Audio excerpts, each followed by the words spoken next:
Hello and welcome, everyone. I am happy that so many people are interested in our webinar today. The title is Reducing Colony Losses with a Sustainable IPM Plan Against Varroa, a Practical Guide. And our speaker today is John Gaut. He is a certified EAS Master Beekeeper and an agricultural engineer by training. He has collected his first experiences with keeping bees in his childhood in Pennsylvania. He had the ability to gain a lot of experience and learn a lot about bees um, throughout the years. And I'm very happy that he has agreed today to be our speaker for this webinar. My name is Ulrike Prony, and I am the Technical Manager International at Véto-pharma. Today, I will be presenting or I will be monitoring this webinar. So if you have any questions later on, please put your questions in the Q&A section, not in the chat, if you don't mind. So yeah, and I think that's everything from our side so far. So yeah, we will have, I hope, a lively discussion after the presentation by John. So thanks a lot. Okay, thank you, Enrique, for the introduction. Again, I'm John Gaut, and I appreciate Véto-pharma hosting the webinar and try to make it as helpful for you as I can. A little bit more of my background. I started beekeeping in the 60s when I was 9 years old. I'm an Eagle Scout, and I have the beekeeping merit badge. They don't offer that merit badge anymore, but it's part of the insect merit badge. I grew up on a dairy farm, and my dad got a colony and hive from AI root, and I still remember. I can see that queen in my mind. After all these years, my dad made these labels up, and it was called Gotland Dairy Farms, but then he had Gotland apiaries as well, and sold all the honey on the farm. Uh, Certainly, I'd learned to watch out for American foul brood. Didn't really have any. European foul brood was around though, and but the bees overall needed a lot less management. There were no mites. There was no tracheal mites. There was no Varroa mites. I did start when I was 9 years old and kept bees all through high school. When I went to college, my younger brother took over the beekeeping. And then I got back into beekeeping about 15 years ago and been keeping bees in this local area here in northern New Jersey since then. So a lot of what you're going to hear is really related to the Northeast region here, but hopefully it has some application across your area as well if you're from a different location. We'll talk about the Varroa population dynamics. I'll talk about mite immigration some, viruses as well, and we'll talk about the treatments and timing of those treatments. Did some Amitraz resistance testing earlier this fall and in previous years. So we'll talk about that. I'll share my results from this fall and just a couple final thoughts on where we hopefully are going from here with Varroa. And I'll share thoughts there as well. One theme throughout the presentation is monitoring is as important as treating. If you're not testing, you're just guessing. This came from another discipline, but I think it applies to beekeeping as well. You really don't know what you have unless you're really checking for your Varroa mite population. Let's talk about Varroa mite biology briefly. Here's the underside of a Varroa mite. Public enemy number one, at least as far as beekeepers are concerned. And recently saw somewhere where someone was saying that the Varroa mite is the number one parasitic pest in agriculture. Certainly is in beekeeping. Just briefly, the mite biology. The mite starts out on nephretic phase on the honeybee, hops into a cell in the brood food, starts laying eggs. The eggs hatch, mature into first a male and then females that are mated with that male. And whenever the pupa emerges, you end up with the original foundress mite, but then two of her daughters that are mated and able to start reproducing. So this happens over a 12, 14-day period.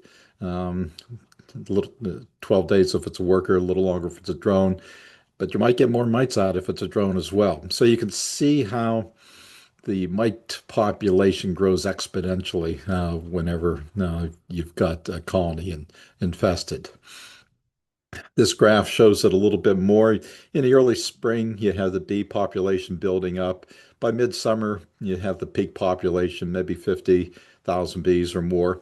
And then as the dearth sets in, pollen is less plentiful, the population will decrease. And in September, October, November, they're getting ready for winter. This is a time of year whenever the winter bees are really taking over the colony. Meantime, the mites, they might start off at a low level, but they'll grow at an exponential rate. And by June, you could have a fairly high mite population. 6 mites per 100 bees is high. If you don't do anything, that'll continue growing, and you'll have 35 mites per 100 bees during that period of time. So that is very bad for the colony.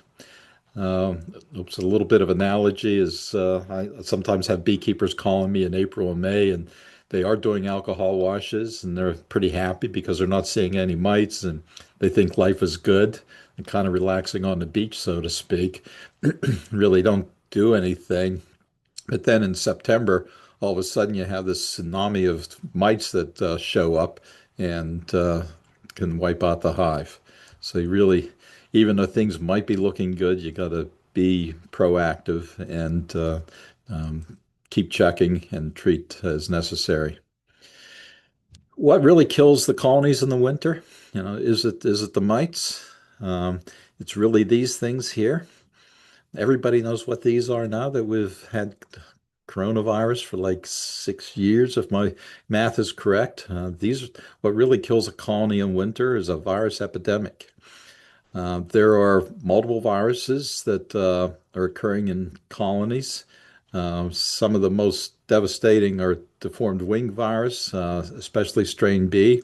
Acute bee paralysis virus is there as well, and that can be activated by the mites. And we have a number of other viruses.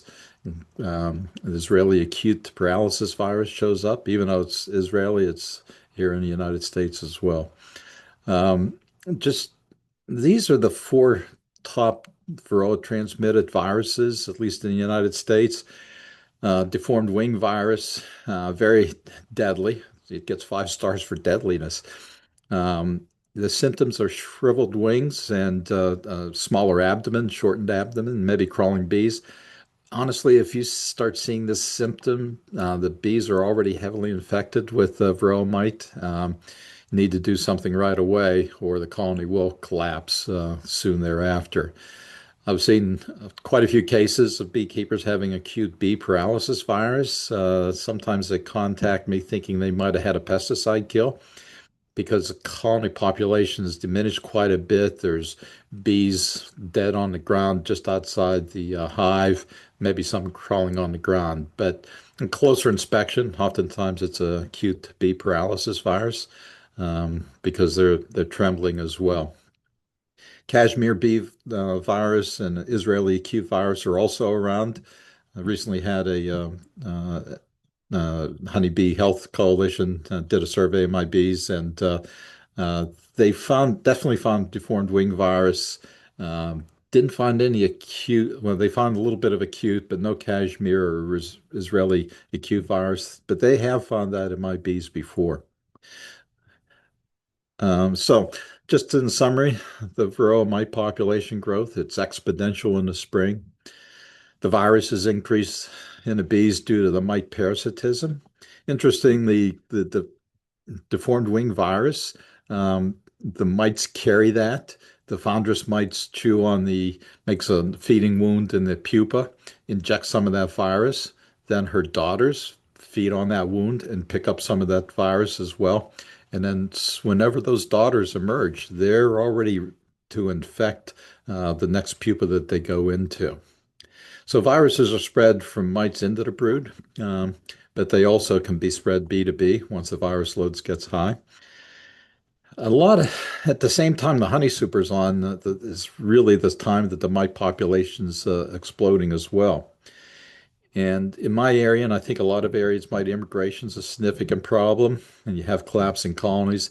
These colonies can be feral colonies that maybe have swarmed out and established residence in some cavity, but now they're collapsing because mite populations have gotten so high. Um, Having a strong colony, that colony probably will find that collapsing colony, rob it out, and as a consequence, bring back a lot of mites to that hive. And some of those bees that are from the collapsing colony will just go to a strong hive to begin with, but might be carrying mites as well. Beekeeping practices also sometimes spread mites. Beekeepers will take a frame of brood from a strong colony to boost up a weak colony, but unless you have your mites under control, um, that frame of brood could be loaded with mites too, so you're really just adding more mites to that weaker colony and maybe not helping it that much if your mites aren't under control. Um, let's talk about winter bees. Winter bees live from September until April. They're really the bees that take the colony through the winter. They're physiologically different than summer bees. They've got to be healthy. That means they've got to have low viruses. To have low viruses, you need to have healthy summer bees to raise these winter bees. Those bees are raised in July and August. And as again, mites are a vector for viruses. So bottom line is you need to have mite levels really low in June and July. My word is undetectable. What do I mean by undetectable? I mean that whenever you do an alcohol wash after a treatment in June and July, you should be seeing zero, maybe some ones, but mostly zeros, a couple ones maybe. But you need to have the mite levels very low for those summer bees to be able to raise healthy winter bees. This is a little diagram from Véto-pharma that shows us very well. If you've got a colony that's heavily infested with mites, the life expectancy of those winter bees are going to be 160 days or less. And unfortunately, right whenever they start dying off is the same time that brood rearing should begin in earnest in the hive. And it's just that the colony is just not going to make it. But if you have the mites under control, the life expectancy of these winter bees can be 200 days, maybe even more. So that means it'll take it through this period where the brood rearing beginning and ramping up. And then these foragers will also be the first bees going out and foraging in my area. It's they're foraging, collecting both pollen and nectar from red maple early in the spring. March 15th would be about the right time frame there. Uh, Paper that I recently came across called Winter Survival of Individual Honeybees and Honeybee Colonies Depend on the Level of Varroa Destructor Infestation. I thought that was applicable to what we're talking about today. And one of the conclusions was colonies treated earlier in the season to reduce Varroa Destructor infestation during the development of winter bees were expected to have longer bee lifespan and higher colony survival after the winter. So, and it's pretty well researched. I mean, the higher the mite levels in the colony, the less likely the colony is going to survive the winter. So what are we going to do? We've got a lot of options. Some are better than others. Just scanning across this real quickly, we've got HopGuard here, Formic Pro, Roxanne, Apivar, Apiguard, Api Bioxol. This is the ready-to-use version here. Powdered sugar dusting was a thing. Checkmite's still on the market. Amiflex is a product that I've used and is a flash knockdown. Apolife VAR, a lot of beekeepers still use. A new product on the market is Varroa. It's an iRNA-based product. And we still have Apistan on the market. Some are better than others. Which ones are we supposed to use when? how are we supposed to use it, why do we use it, and also there's costs, different costs associated with each one of these. I've got four charts of comparison, a little bit of a description, how to use it, and a lot of these have temperature limitations. Um, and I tried to calculate some costs, assuming a two deep hive. I would These costs are approximate, so I'd say check the cost for yourself. The other thing is that this is just a summary, so definitely follow the label on these treatments. First up here is Varoxan, and that's a cardboard strip infused with oxalic acid and glycerin. It's based on a product that's been used in South America for a few years, and it's available now in the US. There's really no temperature limitation with it, but it seems to work best whenever we have warmer temperatures above 40 degrees Fahrenheit. It's a 6 to 8 week treatment. It's organic, so it's okay to use when the super's on, and it's generally recommended. I'll be talking about using it in spring. Formic Pro, another natural organic product a lot of beekeepers are familiar with. I've used it for quite a few years. I always use the two pads. It's a fumigant, so you need those two pads to really get that Formic Pro vapor into the cells and kill the mites, especially the drone brood. Drone's brood is oftentimes on the periphery of the hive, so you need that strength of two pads there to reach the periphery of the hive and penetrate the capped cells of the drone brood. But it does have a temperature limitation. Um, Two pad treatment is 14 days in duration. Single pad treatment two times is 20 days. It's organic. You can have the honey supers on. And because of the temperature limitation, you want to do this earlier in the summer before it gets too hot. Apivar 2.0, this new and improved product of the original Apivar.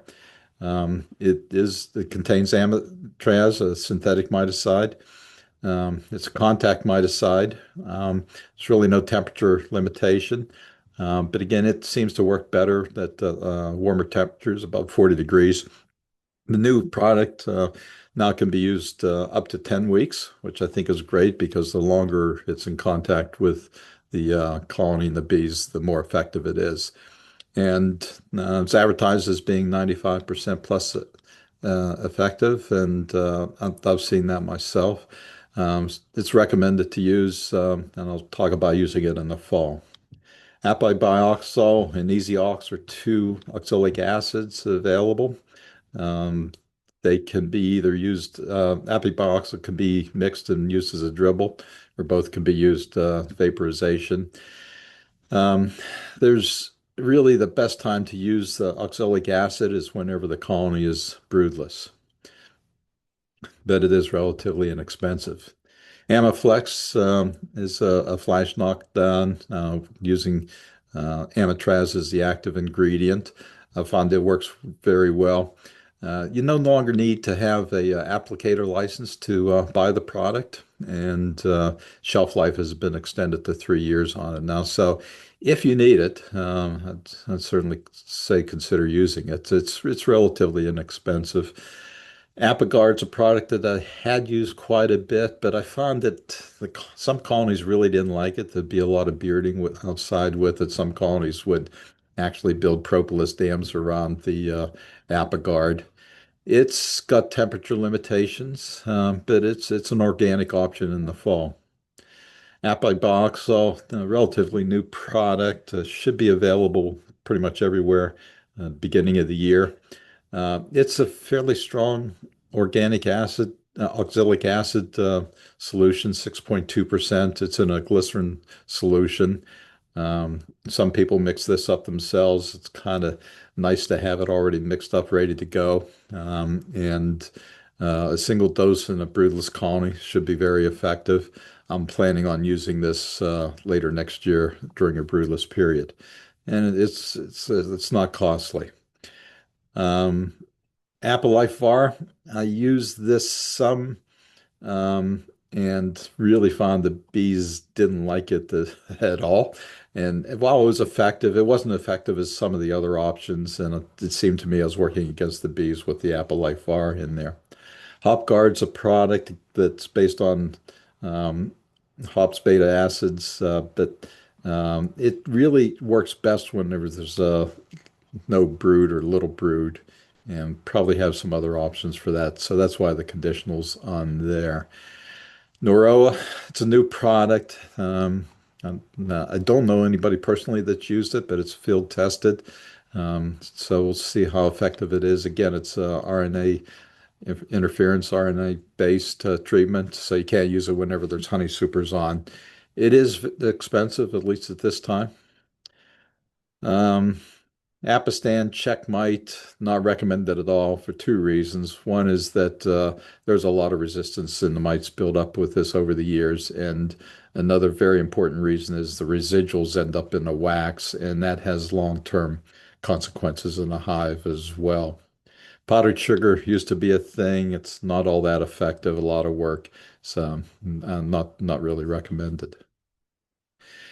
So with all that information, we need to think about what our overall objective is, and that's putting honeybee health first and reducing those colony losses.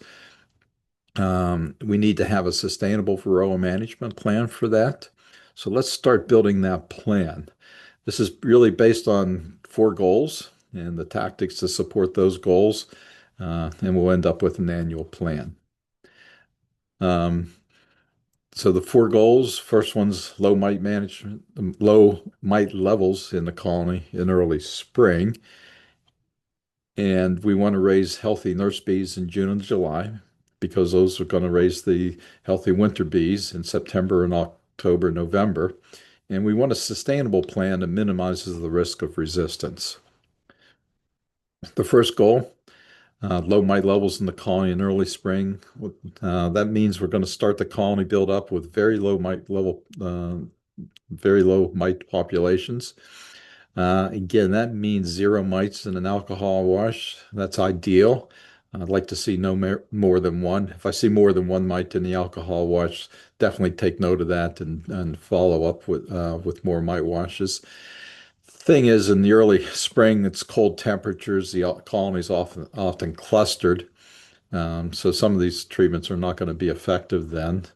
What I suggest is using Viroxan. Viroxan, use one strip for every 2.5 frames of bees. So depending on the population in the hive, if you just have one deep with 10 frames of bees, then it's four strips. But if you have two deeps and there's more than 10 frames of bees in there, you want to put six strips in. And I'd say don't skimp on these treatments. The colony is going to expand in the spring, so you're better to have the strips in there.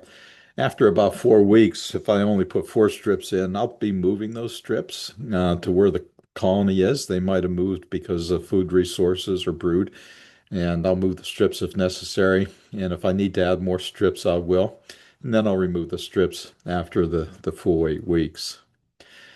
The second goal is to raise healthy bees in July and August. And again, one undetectable mite levels in July and August, but there's brood present. There's mites in that brood. That brood, whenever they emerge, will raise the winter bees. I'll have honey supers on, that's for sure. But the temperatures often start getting in consistently in the 90s in July and August, which is a little too warm for Formic Pro. So I need a highly effective treatment in June that kills both the phoretic mites and the mites under the cappings. And the go-to for that is Formic Pro. Again, I'll use the full two-pad treatment. I'll pick good weather days, cool days. Actually, I try to put the Formic Pro on towards the evening. Then that evening might be a cooler temperature. And when the next few days are going to be cooler, that would be ideal. Sometimes I can do that, not always. But that the colonies seem like they tolerate the Formic Pro a lot better, applying it that way. Third goal is to raise healthy winter bees September and October, November. By this time, mite levels should be low, but need to keep them low. At the same time, there's a lot of colonies, at least in this area, collapsing for various reasons. It might be beekeepers that weren't really good mite managers. It might be feral colonies. So I found an extended release miticide to kill the mites that are still in the colonies, and to also kill the mites that are immigrating into the colonies to be very effective. Um, the, my go-to here is the new Apivar 2.0. I used this last fall. Found it to be very effective. One strip for every 5 frames of bees, 4 strips. And again, I would not skimp on this here. If you've got 16 frames of bees, I'd be putting in 4 strips, not three, for example. It is effective whenever it's in contact with the bees, and the bees will move and cluster in different areas. So if you've got a fairly populous colony, use the 4 strips. I move and scrape the strips after about halfway through the treatment, 5 weeks. I have found that the new Apivar, the bees do not propolize it and put wax on it as much as the original Apivar. Um, that means that there's probably more contact with the Apivar strips and the bees, and that probably makes it a little more effective. Just an observation there. Then I'll remove the strips after the 10 weeks. The fourth and final goal, we need to have a sustainable plan that minimizes the risk of resistance. We want to clean up any remaining mites from the Apivar treatment. There might be some resistance there to the Amitraz, so I want to clean those up. I'll do this whenever there's no brood present. And Mite immigration, even in later in the fall, is still a problem. Um, and so I'll use the oxalic acid dribble or vaporization. Actually, I'll use the dribble. I've really, for my own safety, I don't use the vaporization, and vaporizers are fairly expensive. The cost of doing the dribble is a lot. The equipment is a lot less, and for me, it's just as fast as the vaporization, and get good results. So to summarize, 4 treatments: Broxan, Formic Pro, 2 full pad treatment. Um, I'll use Apivar then, 1 strip for every 5 frames of bees. I'll move and scrape them after 5 weeks. I find it to be highly effective. We'll look at some data in a little bit. And then the oxalic acid is effective, but only whenever the colony is broodless. I like to treat each generation of bees only once, so that means I'm only treating with oxalic acid once later in the fall. And then you'll see that the new brood will be treated in the spring. Oxalic acid changes the microbiome in a hive a little bit. I don't know if we really know the consequences of that. Um, so just something that I'm watching for. I do think the dribble is much safer for the beekeeper. If you're vaporizing, I highly encourage you to use a full face respirator that also covers your eyes, and make sure you're wearing a organic acid cartridge in the respirator. I've seen people not thinking that any cartridge will work, and really need to be organic acid for your own safety. But it's a good cleanup for any Amitraz resistant bees in December as well. With that, here's the overall plan summarized. I'll spend a minute or two on this page, so if you want to take a screenshot, and I think it'll be available through Véto-pharma after this presentation.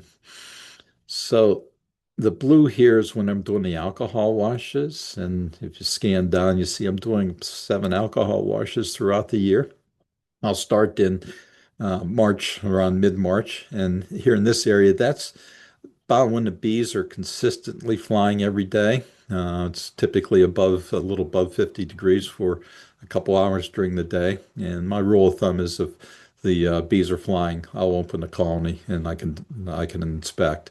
So I'll do an inspection and collect a sample for an alcohol wash, and I'll put the Roxanne in at that time. There's probably a couple hives that I'm not going to treat. Talk about that maybe briefly for a second. It's a good time to check for food stores. About 4 weeks later, I'll come back and I'll move those strips and add some if I need it. And Probably going to be adding some more honey supers then, because we're coming up on swarm season. And then after 8 weeks, I'll remove the Roxanne strips. and I'll do another mite check at that point. It's almost 2 months after the last one, but I want to make sure that Viroxan was effective. If I find that there's high mites in the alcohol wash, I'll probably plan on treating with Formic Pro a little bit earlier. I'll do another mite wash about 4 or so weeks later, and then I'll treat with Formic Pro. I won't treat with Formic Pro the same time I do the hive inspection. Actually, I like to let the hive be nice and chill before applying those two pads. And so another reason I might inspect the hive earlier in the day, but then that evening I'll come back and put the pads on. A couple weeks after that, I'll come back and make sure the colony's queen right, and I'll verify the Formic Pro was effective. If I'm getting high mite counts, which happens sometimes, I can't explain why, but it might be equipment or other factors. But I'll check to make sure the equipment's in good shape and the Formic Pro wasn't escaping quicker than it should, and I might treat it again. Um, I rarely have to do that. The August, beginning of mid-August, I'll check mite levels again, and if there's mite counts are high now, I'll really consider removing those honey supers and treating earlier. Otherwise, the honey supers will come off in September. I'll check, do another alcohol wash, and I'll put the Apivar in then, one strip for every 5 frames of bees. I'll move and scrape those after 5 weeks, and then I'll remove them after 8 weeks and do a final alcohol wash in November. Um, and ideally, getting very low mite levels at that point. There still might be some mites coming into the hive. Sometimes there might be a little bit of brood left that mites emerge from, but the Yappi-Bioxol, I think, is a good option to use as a dribble at that time.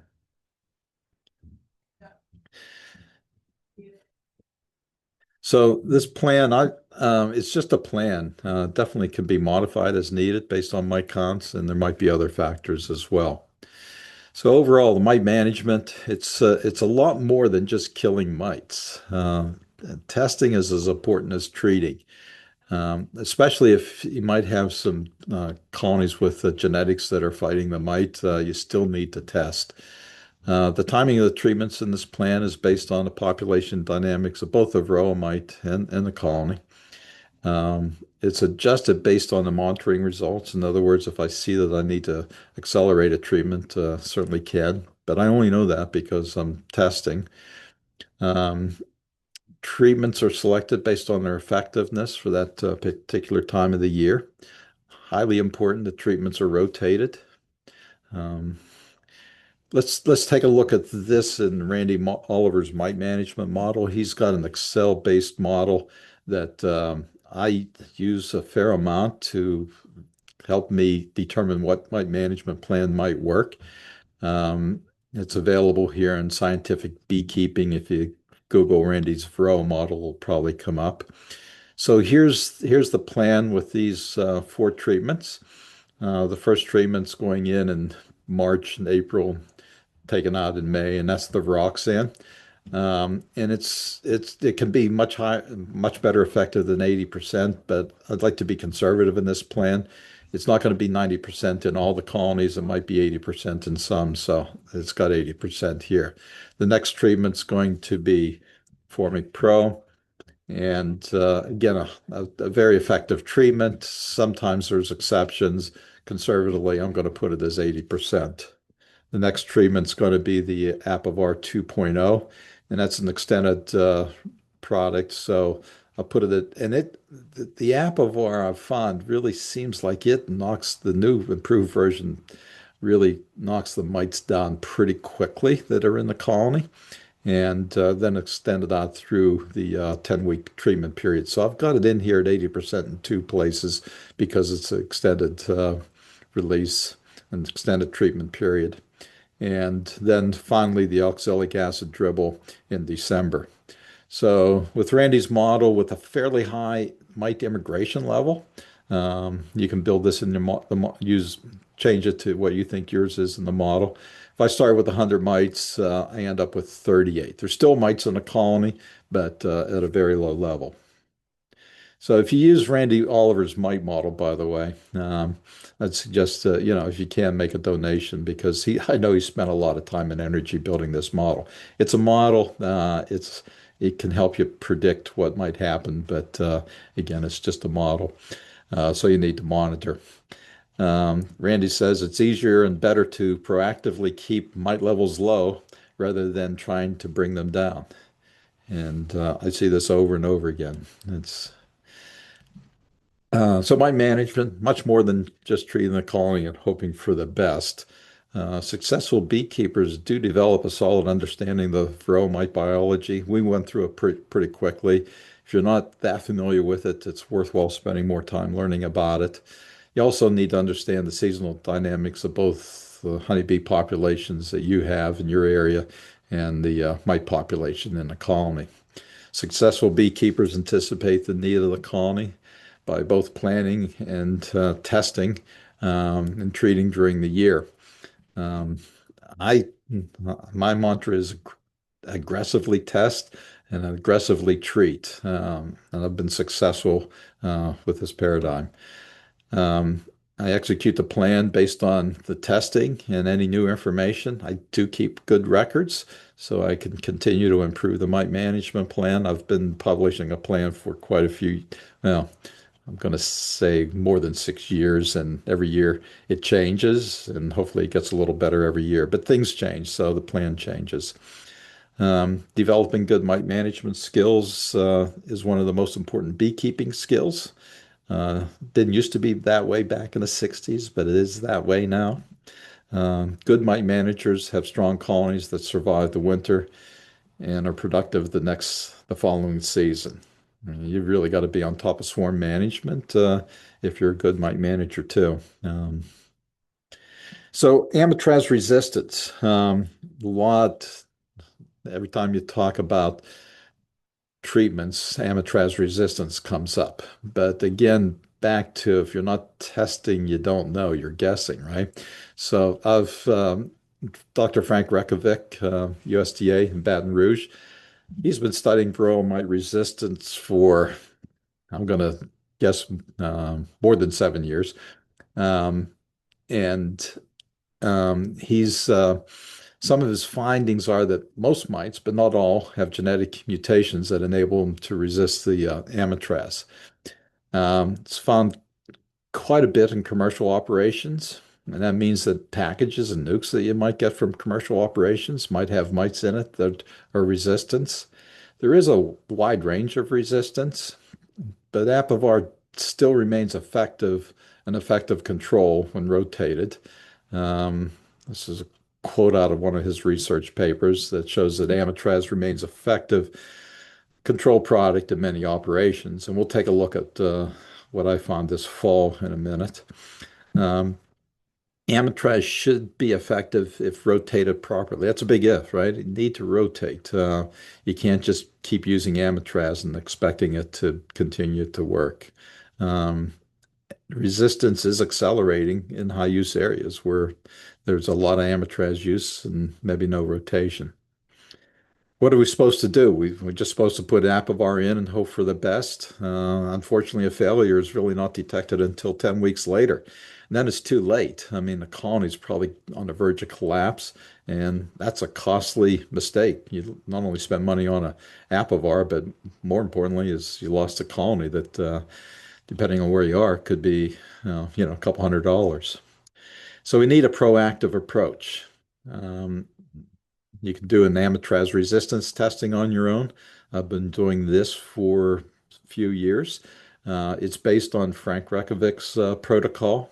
Basically, you take a sample of 300 bees like you would for an alcohol wash, but you put it in a special container. This is a deli container, upside down, and the lid's got a screen bottom on it. You put a strip of Apivar in it, and then let the bees in contact with that Apivar for about 3 hours, for exactly 3 hours.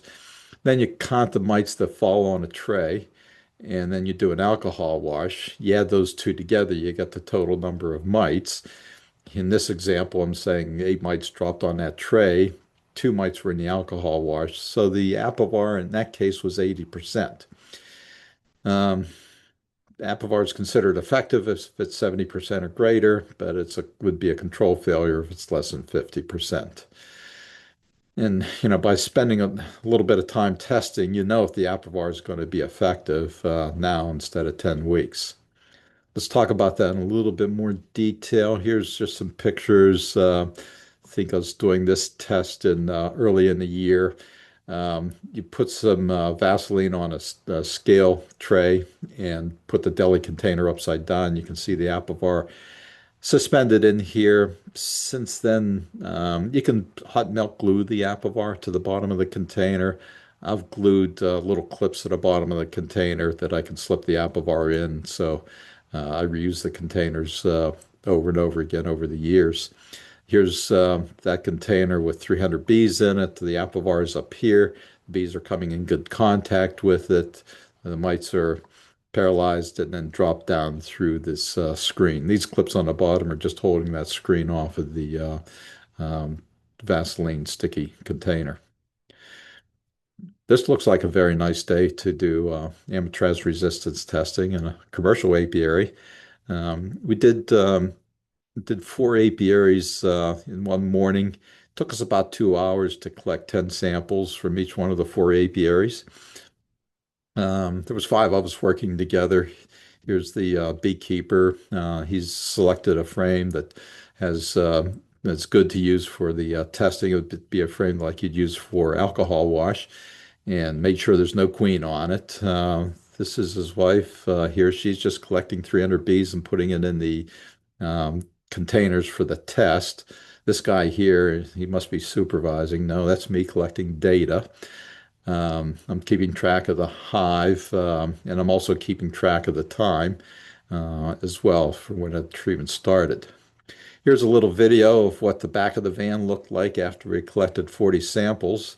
And you can see the sample numbers on the top, apiary 3, 4, and a hive number in that apiary.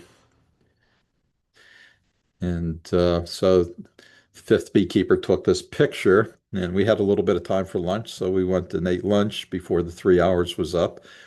And then we went back to his base. Alex here and Jesse are conning the mice that fell on the tray.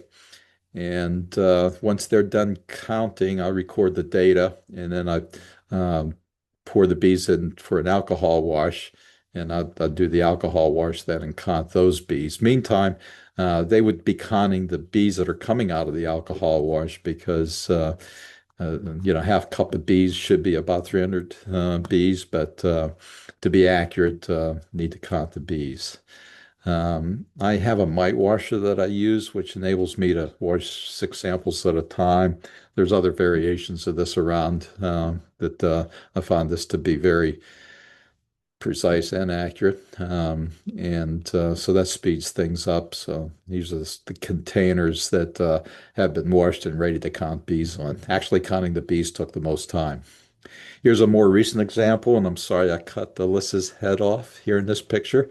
She's 13 years old, been a big help for a few years with me in beekeeping. And so she's here labeling the containers. You can see these clips that I've glued to the bottom of the containers, and the Apivar strips are in there.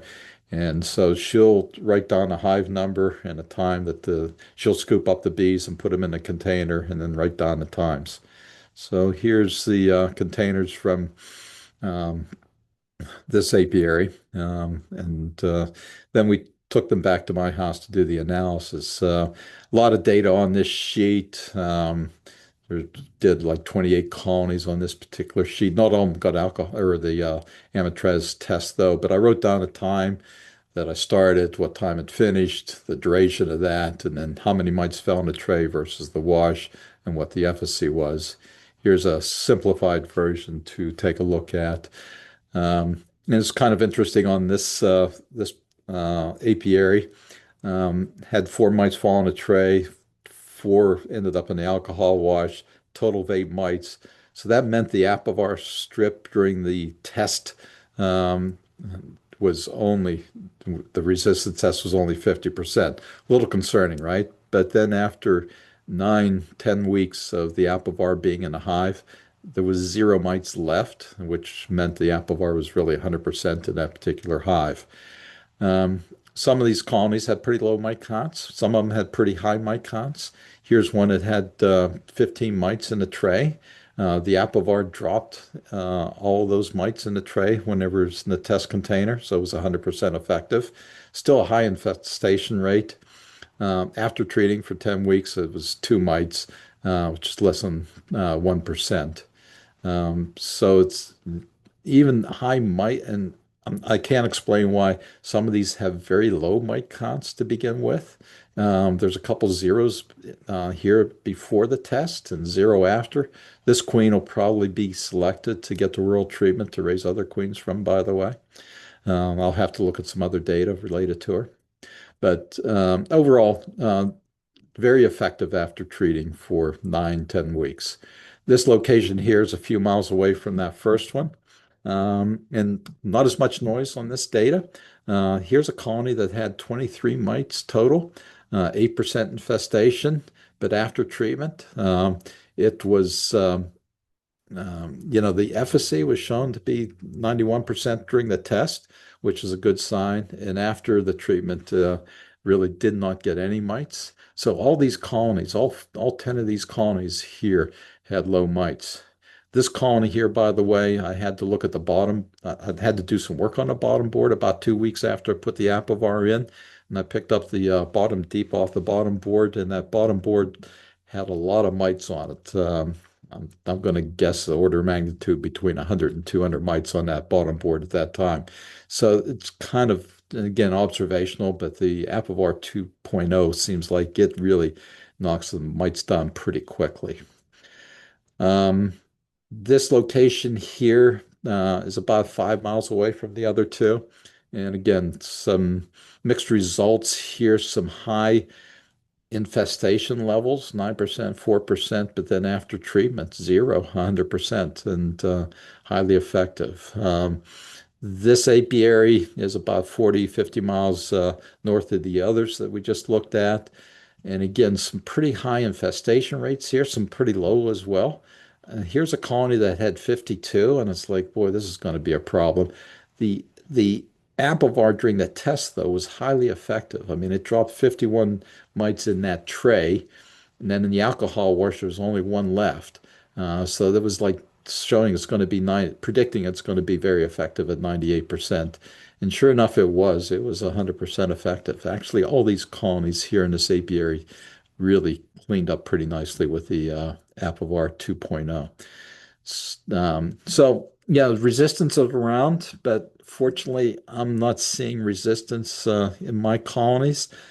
Um, I was asked why. I don't see resistance, and I'm sure part of it's because I rotate. I mean, I've been using Apivar probably for 12, 13 years. And the original formulation and not just this Apivar 2.0. So I rotate. The treatment plan we looked at is typically what I've used every year. So I'm rotating treatments.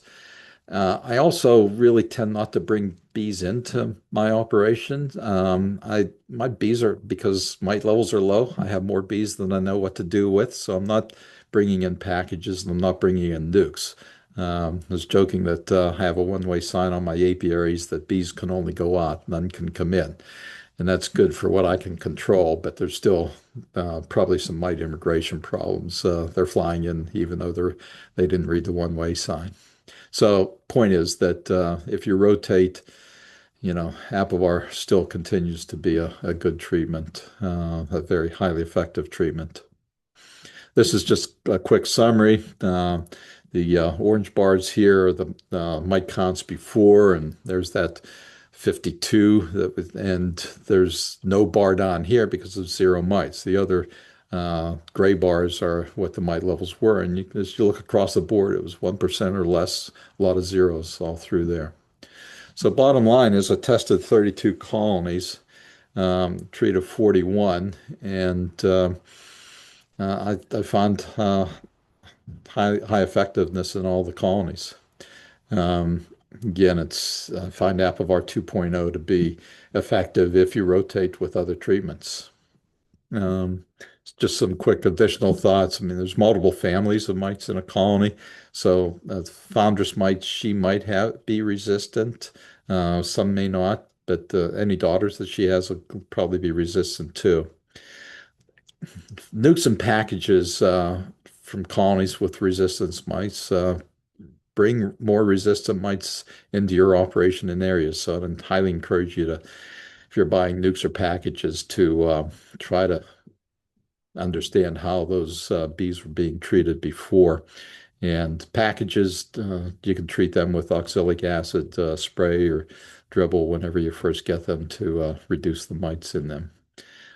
Rotation's mandatory. It's not regulatory, but if you're going to have healthy bees, it's mandatory. And an apiary is only as strong as its weakest colony. If you've got a weak colony in your apiary, you need to investigate why and take action. One final thought, can honeybees survive without treatment? And maybe. I think Varroa's sense of hygienic behavior is a very possible solution. Some of those colonies, by the way, that saw with had zero mites in it, those genetics were from Corey Stevens, who's been working on Varroa's sensitive hygienic bees for a while, and seems to be working in my colonies as well. It's a process. This just illustrates what the Varroa hygienic behavior is, and or at least some of it is. It could be recapping and then recapping, or the complete removal of the brood, which interrupts the mite's reproduction cycle and reduces the mite pressure. So with that, here's some resources. I'll let this slide up for a little bit.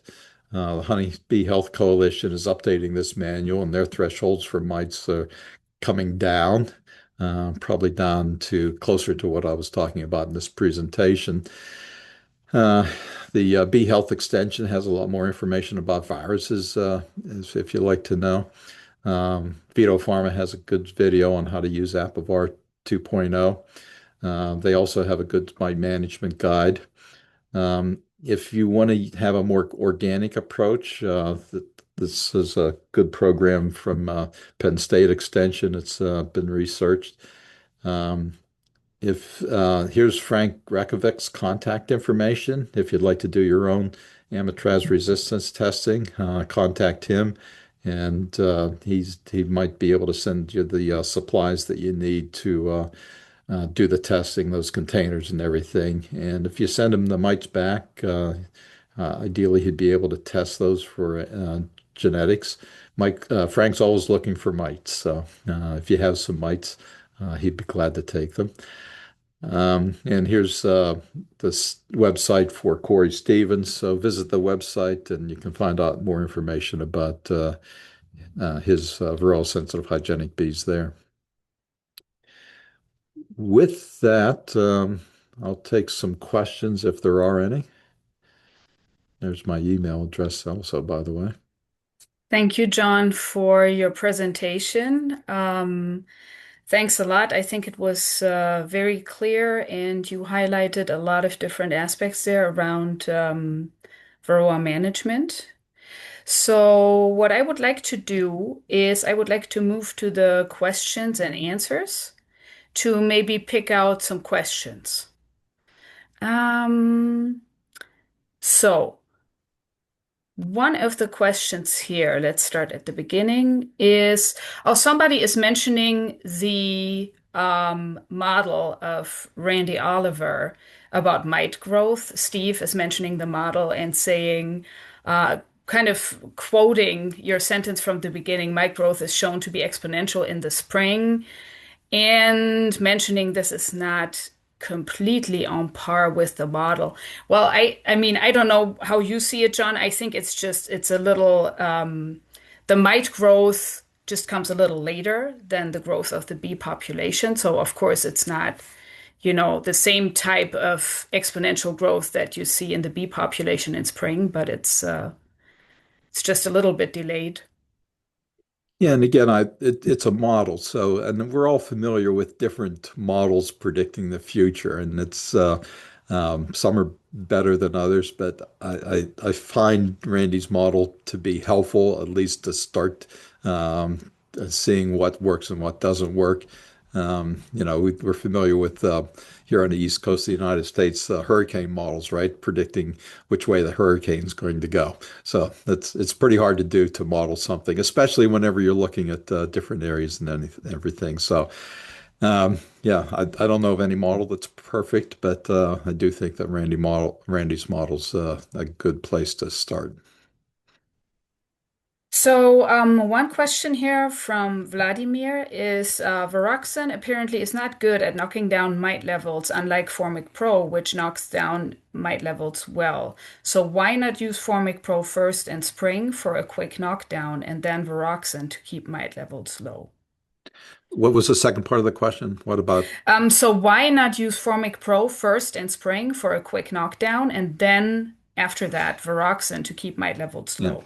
So good question. And if you that again, we'll refer to my the model, right? But in the early spring, mite levels should be very, very low to begin with. So there's really no reason to knock down the mites in early spring, ideally. If you're getting high counts, um, I would say apply the Roxanne earlier. Um, I'm not sure why the thought is that Roxanne doesn't knock the mites down. It is an extended release, and it'll kill the phoretic mites pretty quickly. In early spring, it depends on how early, but there's not that much brood then anyway. And I'm putting the Roxanne in mid-March, which is probably about, I'm going to say, typically my colonies would have about 2 frames of brood then, and should be effective. To do anything else early in spring, I'm not sure I'd put the Formic Pro in early spring whenever the conditions are cold. I don't think the people that make Formic Pro would recommend that either. Another Formic Pro question is about queen loss when using two pads versus one. So, what are your experiences there? Yeah, very common question. And I rarely suffer any queen loss whenever using 2 pads. Now, through the year, I'll have queen loss in some colonies for whatever reasons. A lot of times I'm really not sure. So let me say in summertime, about the time you'd be putting the Formic Pro in, there's going to be some queen loss anyway for various reasons. I don't suffer any additional queen loss because of Formic Pro. Um, Over the years, I really do buy into that. If you're going to lose a queen or you're going to lose bees because of Formic Pro, it's because those bees are on their way out anyway. Um, if a bee's been parasitized and this has got an opening in its exoskeleton, it's definitely going to be more susceptible to the Formic Pro vapors and they die. Um, and yeah, there could be some queen loss. I I plan, part of my plan is that, and I do check to make sure the colonies are queen right after the treatment. And if they're not, then that's actually a very good time to requeen your colonies with a young, vigorous queen coming into the fall. Those colonies will build up nicely for the winter, and those young queens will really produce excellent brood the next spring. So, uh, queen replacements integrated in with my bite management plan. I'll treat with Formic Pro, Hmm. check to make sure the queen's good. And if she's not, or if she's due for replacement, I'll replace her after the Formic Pro. I'd much rather take the risk of queen loss in 2 pads and have a highly effective treatment than worry about the queen. Hmm. That's a good point. Then there is one question regarding your goal number 4, cleaning up the remaining mites. I guess the question is, what do you mean by that? What remaining mites? And And thank you. That might be a little bit of an overstatement, but there might be some mite, two things. There might be mites still coming in from mite immigration. There's still collapsing colonies out there, and the bees could be robbing those still, or the mites might be drifting in with bees that are drifting in. The other thing is no treatment's 100% effective. While Apivar seems to be highly effective. It's not going to be 100% effective in all colonies, so it's really cleaning up that last few percent of mites that might be there after treatment. Some of those mites might have been resistant to Amitraz, so by treating them with oxalic acid, reducing those families those genetics in a hive that are resistant to Amitraz. So Donna is asking, what equipment are you using to count six samples at the same time? I assume she is referring to the resistance testing or the mite. Yeah, I'll just Yeah. try to clip back to that picture. Yeah, it's right here. So this is just a laboratory orbital shaker, and it just goes around like this. I've got these, my wife helps me with this. These are ice cream containers, and I've got a little screen on the bottom there. I've got some pictures of this. If somebody wants to email me for some more details, I'd be glad to share it. Oops, went too far. These are support slides. Okay. So I had one apiary inspector highly skeptical that mite washer works or not. So we washed mites in my mite washer, and then he took the shaker jar and tried to get some more mites out, and didn't get any more out. I was lucky that day because you do an alcohol wash twice, you might get some mites out the second time, no matter what you do. But I was lucky Yeah. that day. Another question by Simon is, what is the advantage to using two different methods of oxalic acid applications throughout the year, the oxalic dribble as well as Varoxin? Yeah, so good question. I'm using oxalic twice. I used to use Apivar in the early spring, but want to use Varoxan now, the oxalic acid. Couple reasons. Again, the resistance is out there, so I real Apivar is a really good treatment as long as you don't have resistance, and so I want to keep using that because it's highly effective. So I want to, and I don't really think I need that highly effective treatment in the spring because my levels should be low anyway. I know they are in my colonies going into this spring because that's what I'm seeing right now. And the Viroxan is an extended release that really will keep knocking the mites down as the brood emerges through March, April, and early May. So that because it's extended release, I'll use it then.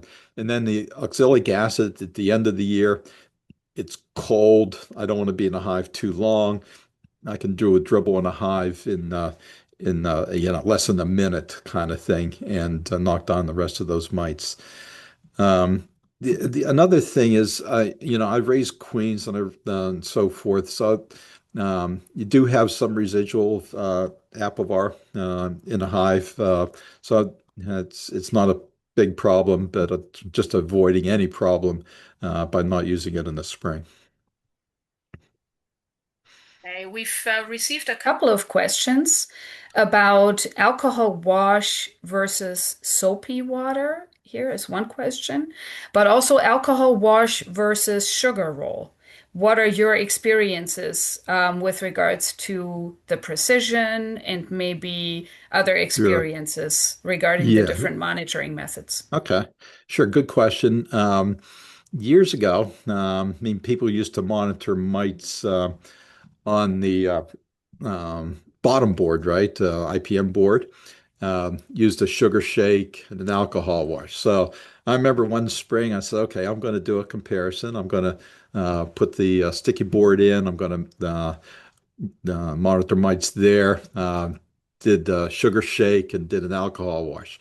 Well, the sugar shake didn't last very long because the sugar kept clumping up and I had to keep replacing the sugar. So, and it was difficult. The alcohol wash, very quick and easy. Some people think that you're not killing bees with a sugar shake, but you're not doing them any good, that's for sure. And um, I think There you're was a much better recent off to paper get. published about this. Sorry to interrupt you, but Okay. I think there was also a recent paper published about this. It's called, wait a second, I can actually post it in the chat. Let's not sugarcoat it. The powdered sugar shake is not harmless for honeybee workers. Um, yeah, so I think Yeah. that's the topic of that publication. Yeah, so I kind of learned that a long time ago, just watching the bees. Um, I mean, I'd put the bees back and then kind of watch to see what happened to them, and the other bees might clean them off or might ignore them. And anyway, um, alcohol wash is much easier to do, and you're really looking for test results, and if the more difficult you make it, the less likely you are to do it. Alcohol wash is quick and accurate, and so it's much more likely to be done. Measuring mites on a bottom board, it's all over the place. It's very difficult to understand what your actual mite counts are by looking at the bottom board, is what I found. Soapy water versus alcohol. Yeah, during COVID 6 years ago, we all had to use soapy water, right? I was working with a beekeeper, and she hated the soapy water because it was foaming up and everything. And that's even though we use a small amount of soap in the solution. Again, it comes down to that alcohol wash is easier, less mess, and so it's more likely to be done. Yeah, alcohol costs a little more than the soapy water, but my time's worth some money too. Okay. Somebody's asking about your resistance data and would like to know, or would like to say some of these counts were remarkably high. Were these hives deliberately not treated earlier to drive the baseline counts up for the testing period for resistance testing? Well, they were what they were, and it wasn't deliberate. And they're all in the same apiary. I went back and looked at some of the data, and all those hives after the Formic Pro were in line. Nothing remarkable there. And again, it's a suspicion, right? But I see the same issue year after year, that hives side by side in the same apiary, some will really spike up to high levels. And I've got to attribute that to mite immigration. You can have a colony collapsing, let me say, a mile away from the apiary. Some of those colonies will find that hive, not all, and go and rub it out and bring those mites back. So I strongly suspect, but I don't have the data, that that's what's happening in some of the hives. The other thing is that I arranged with Véto-pharma to do some testing. And the original testing was to compare Apivar, the original, versus the 2.0. And it took a while for the 2.0 to be received. And so as soon as I received it, I started testing it, but it was a little later than I wanted. In hindsight, my levels did build up, and it's remarkable to me how effective it was. Um, and in hindsight, the only thing I wish I would have done different was look at bottom boards a little bit more to see how quick the mites drop, because I might have seen a flash drops on mites as well with the new product. I'll do that next time. Sounds good. One question that I definitely cannot answer, I think, John would like to know, is it recommended to treat a package in the bus before introducing it to the hive? But Treat the I think package in the bus, I don't know. I mean, in the I think, box, maybe. yeah, in the Yeah, box. pack. Yeah, You so told me what? you're not really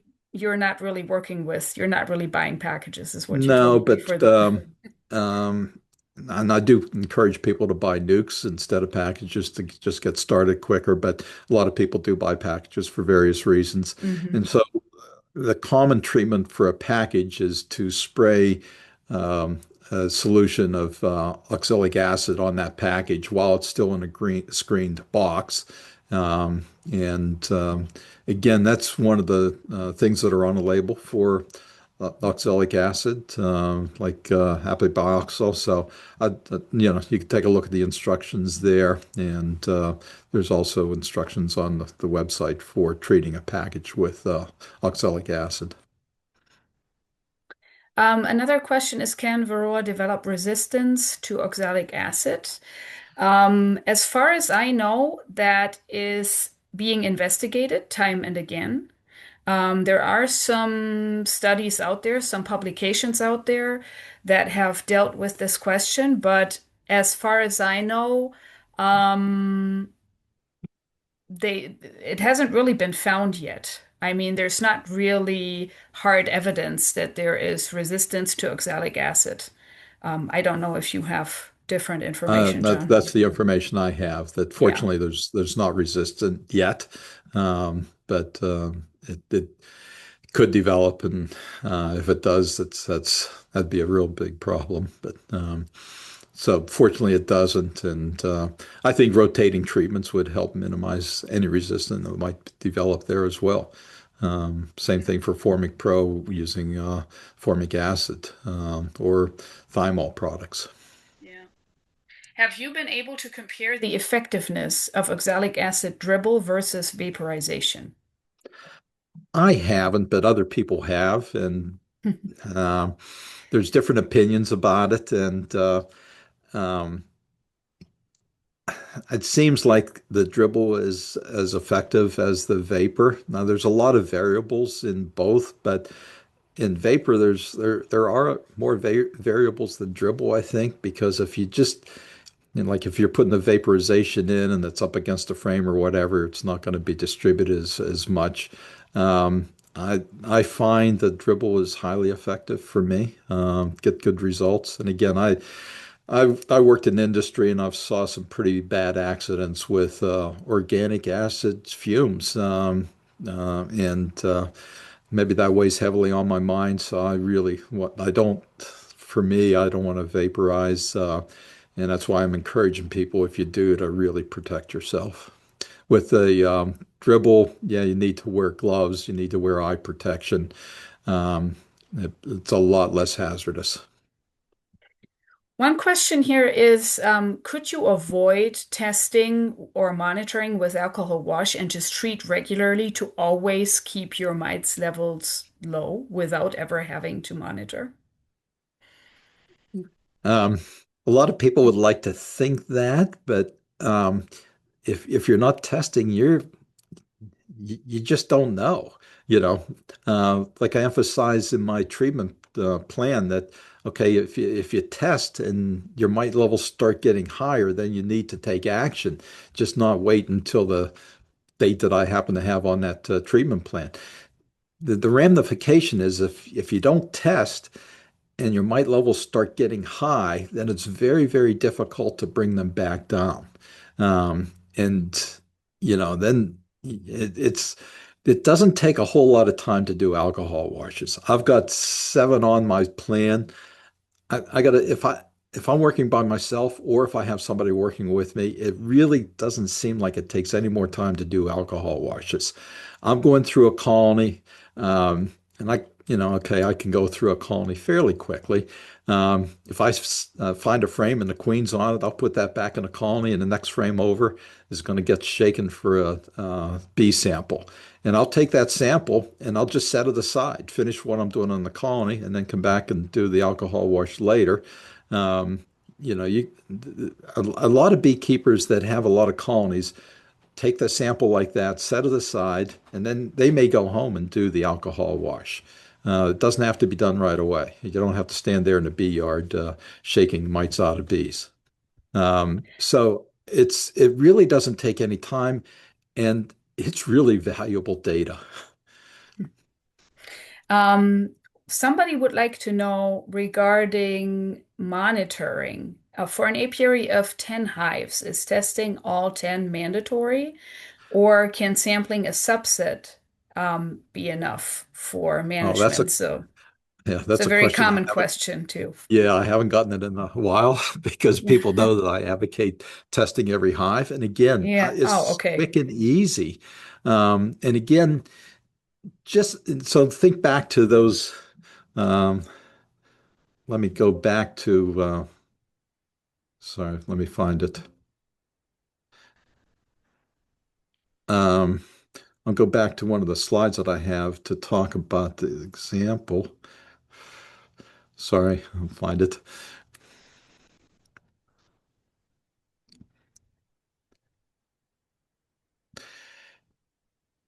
So this this apiary here, um, I think there's 10, 11 on here.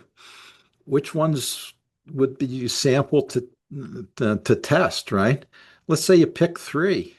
I mean, you could have picked this one, this one, and this one, and think everything's okay. But you got three Hmm. others in this apiary that have a big problem.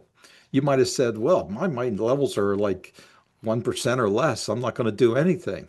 Big mistake because you got one, two, or three colonies in that apiary that have a problem. Might be even a better example, right? What are the chances you would have tested this one colony here that had 23 mites? You might have looked at all these colonies and thought everything's hunky-dory. It's that picture on the beach where you think it's a bright sunny day. I don't need to do anything. And then next thing you know, you've got a tsunami of mites um, because these mites here will probably cause this colony to collapse, and a lot of those bees will drift into these colonies right next door. Again, if you're not testing, you're just guessing. So Hmm. the time it takes to, you're inspecting the colony anyway. The additional time it takes to get a mite sample, if you're organized, is almost negligible. You're there, you might as well do it. Okay. Edward would like to know if you don't mind sharing what your winter losses are looking like. Okay, yeah, sorry, I don't usually mention it because it sounds like I'm bragging, but they're very low. I, you know, typically I'll lose a colony or two in a winter, but not very many. So less than 5%, let me just put it that way. Wow, But that's impressive. it takes it takes some work, and that includes monitoring and testing, and it takes a little bit of knowledge too, but um, by testing every colony, being on top of mites, that helps. But it's more than just the mites, right? I mean, the colony survival also depends on good nutrition. So I'm watching out for that. I'm making sure that they've got good pollen coming in the fall. Make sure that they're not going to starve to death. A lot of beekeepers lose colonies due to starvation, which is totally avoidable. Um, and you need, depending on where you are, colonies need supplemental feeding as well. Um, I'm going to say nutrition is big, managing Varroa is big. I'm here in northern New Jersey. I do have my hives insulated, and that helps in a number of factors as well. So I'm going to say those are the three main factors that enable me to minimize my winter losses. Okay, so thanks a lot. I actually would like to add one question myself.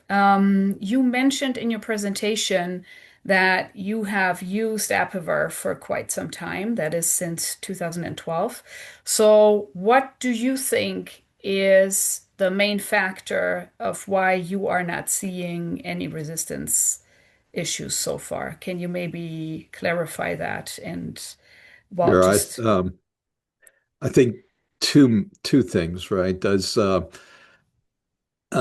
I'm rotating treatments. Now let me add a third. I'm rotating treatments.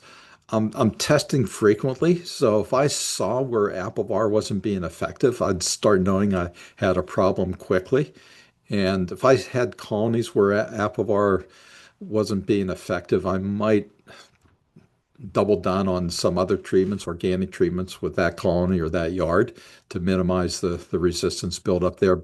Again, because there's mite families and there's probably families of mites in that yard and families of mites in that colony that are resistant. So I want to get rid of those resistant mites with an organic treatment, Formic Pro, oxalic acid, and those resistant mites will spread to other colonies in that apiary, so I might treat the whole apiary that way. But I wouldn't know unless I was testing after treating. So I think that helps me, rotation and testing. And I talked about having a one-way sign on my apiaries that I really don't bring packages and nukes in. Again, I don't have low losses. my colonies are nice and strong in the spring. So I've got more bees than I know what to do with. Other beekeepers get bees off from me. So it's most of my bees are going out. It's only the other bees from other beekeepers that might be sneaking in once in a while with resistant Mhm. mites. So I think that those are the main factors. Okay. Well, thanks for sharing. Again, thanks a lot for making the time, for taking the time to prepare this presentation, and for everyone um, in the audience. I'm happy that so many people attended, and I also want to thank you all for all the questions that you asked. And as mentioned, I think in the chat or maybe the Q&As, I'm not sure, in the chat, that we will share this presentation with you. We will send it out via email, and we may also upload it actually on our website. So you will be able to review the presentation. And yeah, if you have any further questions, please let us know. Feel free to contact us directly. So we will be happy to forward any of your questions to John. And yeah.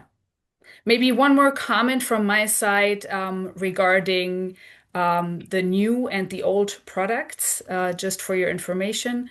So, Amiflex 2.0, the new version of Amiflex, is available without certification. So that's, I think, what John mentioned at the beginning. And yeah, we also have Apivar 2.0 out, which is the product that was tested by John, which was basically designed for a quicker mite knockdown at the beginning in the first few weeks of the treatment. So just to clarify that a little bit between the new and the old products. The new products are the 2.0 products. So thanks a lot for this webinar, and well, It was my pleasure. I hope it was helpful. Maybe I should have mentioned this at the beginning. Maybe I might probably sounded like a Véto-pharma salesperson here. I'm not. I'm just sharing what's worked for me. Véto-pharma is not compensating me at all for this. They've provided test product like other companies have in the past, but I'm not compensated for this webinar. So I feel entirely free to call it like it is, so to speak. And I really hope that this is helpful for beekeepers. I really want to help beekeepers be successful, and I hope that you found it helpful. Thank you, everybody. thank you. Thank you, John.